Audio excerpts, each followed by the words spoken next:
Graph किसके लिए? ई और वी का variation, how the electric field vary with the distance from a point charge, how the potential vary. हमने दोनों concept पढ़े हैं। For a single point charge, एक सिंगल पॉइंट चार्ज के लिए, at any point in the field, field में किसी भी पॉइंट पर, what is the electric field, क्या रहती है चार्ज के लिए इलेक्ट्रिक फील्ड, क्यू बाई में r square. So how the E vary, electric field कैसे वेरी करती है? Inversely as the r square.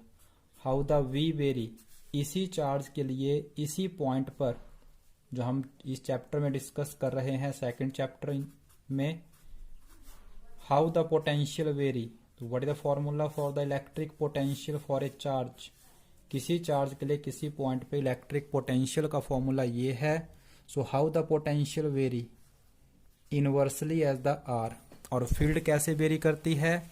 Inversely as the r square. अगर आपसे इंडिविजुअली अलग अलग ग्राफ बनाने को कहे जा रहे हैं,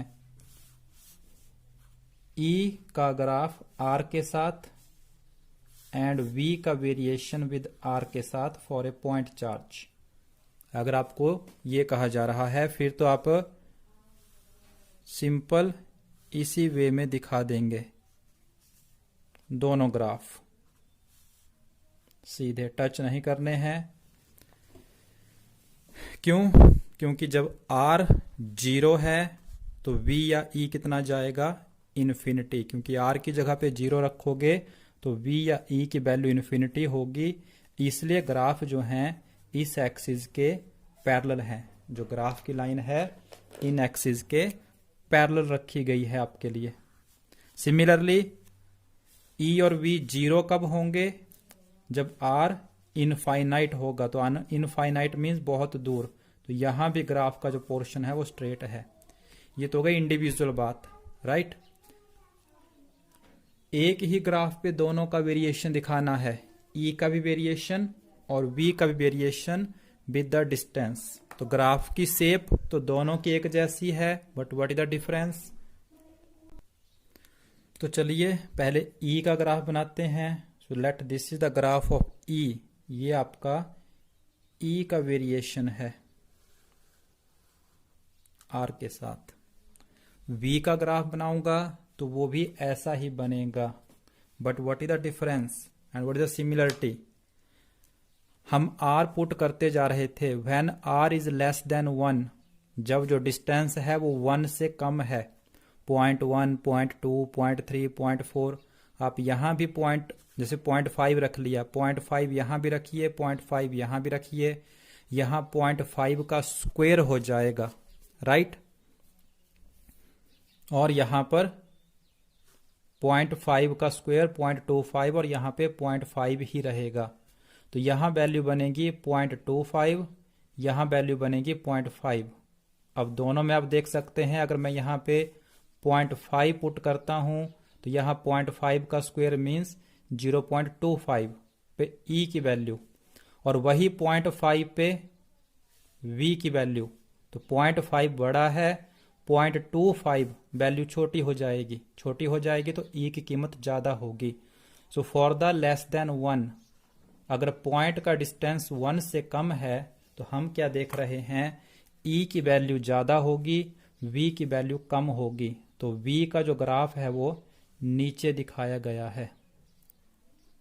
वेरिएशन वैसी ही होगी, शेप ग्राफ की वैसी ही होगी, लेकिन वी का ग्राफ नीचे है। कब? If the distance is less than 1।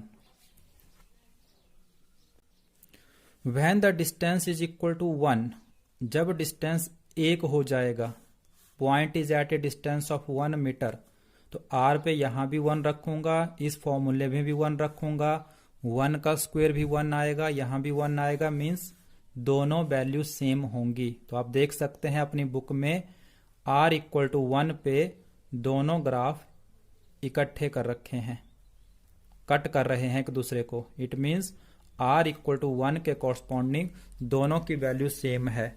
लेकिन जैसे ही डिस्टेंस अब आपका 1 से ऊपर जाएगा, जैसे ही पॉइंट का डिस्टेंस 1 मीटर से ज्यादा करोगे, 2 करोगे, 3 करोगे, तो यहाँ 2 रखोगे तो यहाँ पे वैल्यू 4 हो जाएगी। यहाँ 2 रखूंगा तो यहाँ 2 ही रहेगा। जहां वैल्यू बढ़ गई है इनवर्सली के अकॉर्डिंग वहां कीमत कम हो जाएगी। So for the distance greater than 1 ई ज्यादा कम हो जाएगा कंपेरिजन टू वी के।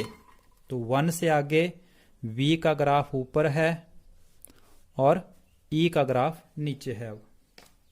तो ये आप अपनी बुक से चेक कर सकते हैं।